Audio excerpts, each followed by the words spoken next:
Cinema ക്രൈമായും crime രാഷ്ട്രീയമായും രാഷ്ട്രീയം സിനിമയായും മാറുന്നു പത്രതലക്കെട്ടുകളിൽ. Lookout notice. സിനിമയല്ല ക്രൈമാണ് വാർത്തയിൽ. ക്ലൈമാക്സിലേക്ക് നീങ്ങുന്നത് സിനിമയല്ല കുറ്റാന്വേഷണമാണ്. അത് സിനിമയുടെ കാര്യം. രാഷ്ട്രീയമോ? കേരള രാഷ്ട്രീയം ഇന്ന് രാഷ്ട്രീയമൊഴിച്ച് പലതുമാണ്. കുറ്റവും കുറ്റാന്വേഷണവും, സിനിമയും തിരക്കഥയും നാടകവും പ്രഹസനവും. PV അൻവർ MLA തീയാണോ പ്രയോഗിക്കുന്നത്, പൂഴിക്കടകരാണോ എന്നൊന്നും നമുക്കറിയില്ല. പക്ഷേ ഒന്ന് വ്യക്തം, അദ്ദേഹം പോർക്കളമായി യുദ്ധം ചെയ്യാനുള്ള അരങ്ങായി തിരഞ്ഞെടുത്തത് മാധ്യമങ്ങളെയാണ്. നിയമസഭയല്ല, ഭരണകേന്ദ്രങ്ങളല്ല, വാർത്താ സമ്മേളനങ്ങളാണ്. വാർത്താ സമ്മേളനങ്ങളിലൂടെ അദ്ദേഹം അടിക്കുമ്പോഴൊക്കെ മൗനം കൊണ്ടായിരുന്നു മുഖ്യമന്ത്രിയുടെ അധിക പ്രതികരണങ്ങളും. പാർട്ടി പത്രം തന്നെയും സ്തബ്ധമായി പോയ പോലെ. നിയമസഭകൾക്കും പൊതുവേദികൾക്കും സാധിക്കാത്തത് മാധ്യമങ്ങളിലൂടെ സാധിക്കും എന്ന് അദ്ദേഹം കരുതുന്നുണ്ടോ?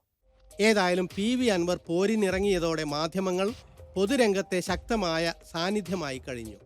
ചർച്ചയ്ക്കും അഭിപ്രായ രൂപവൽക്കരണത്തിനും പാർട്ടിയെ കാത്തുനിന്നിരുന്ന കാലം CPMലെങ്കിലും തീരുകയാണോ?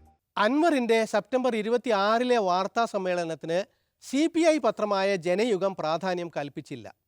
CPM പത്രമായ ദേശാഭിമാനി പാർട്ടിയുടെ ഔദ്യോഗിക പ്രതികരണമാണ് വാർത്തയാക്കിയത്. അൻവർ ഇടതുപക്ഷ നിലപാടിൽ നിന്ന് മാറുന്നു എന്ന്. എന്താണ് ഇടതുപക്ഷ നിലപാടെന്ന നിർവചനമൊന്നും അതിലില്ല. വിവിധ പ്രസ്താവനകൾ നോക്കിയാൽ മനസ്സിലാവുക CPMനെ വിമർശിക്കുന്നതാണ് ഇടതുവിരുദ്ധത എന്നാണ്. ഇടതുപക്ഷം എന്നതിന് ജനങ്ങളുമായോ പൊതുനയങ്ങളുമായോ അല്ല, അധികാര രാഷ്ട്രീയവുമായി മാത്രമാണ് ബന്ധം എന്നാണ് മനസ്സിലാവുക. അൻവർ ഉന്നയിച്ചു വന്ന പ്രശ്നങ്ങളോടുള്ള സമീപനങ്ങളിൽ ക്രമസമാധാനമോ പോലീസ് നീതിയോ ജനക്ഷേമമോ ഒന്നും വിഷയമായില്ല. പ്രതിപക്ഷം കടന്നു കയറിയത് ആ ശൂന്യതയിലേക്കാണ്. വിമർശകരെ, പ്രതിപക്ഷത്തെ, മാധ്യമങ്ങളെ ഒക്കെ കുറ്റപ്പെടുത്തിക്കൊണ്ട് മാത്രം രാഷ്ട്രീയം കൊണ്ടു നടക്കാനാകുമോ? ന്യായീകരിക്കാനല്ലാതെ സ്വയം വിമർശനത്തിനോ സ്വയം തിരുത്താനോ തയ്യാറില്ലാത്ത വാശിയുടെ പേരാണോ ഇടതുപക്ഷം? മാധ്യമങ്ങളെ ശകാരിച്ചാൽ തീരുമാനമാകും എന്ന് വിചാരിച്ചത് തെറ്റി. CPIയും അവരുടെ പത്രവും പോലും നേർക്കുനേരെ കാര്യം പറയാൻ കരളുറപ്പ് കാട്ടിയില്ല. ഇടക്ക് കടുപ്പിച്ചെന്ന് വരുത്തും. ഇടക്ക് പാർട്ടി പത്രം ലേഖനവും മുഖപ്രസംഗവും എഴുതും.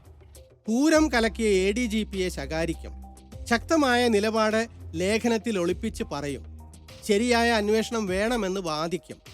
പക്ഷെ കണ്ണിൽ പൊടിയിടാൻ കുറ്റാരോപിതനെ കൊണ്ട് തന്നെ അന്വേഷിപ്പിക്കാൻ തീരുമാനിക്കുന്നതോടെ തൃപ്തിപ്പെട്ട് അടങ്ങും. അല്ല, മാധ്യമങ്ങളല്ല മാറേണ്ടത്. പാർട്ടി എന്ന ഒറ്റ പേരിൽ ആർക്കും എന്തുമാകാമെന്നും ആരും ഒന്നും പറയില്ലെന്നുമുള്ള ധാർഷ്ട്യമാണ് മാറേണ്ടത്. ക്രമസമാധാനം വരെ ഇരുട്ടിൻ്റെ ശക്തികൾക്ക് വിട്ടുകൊടുത്തു എന്ന ആരോപണത്തെ ഗൗരവത്തിൽ എടുത്തില്ല എന്നത് ഭരണകക്ഷികളുടെ പരാജയമാണ്, മാധ്യമങ്ങളുടെയല്ല.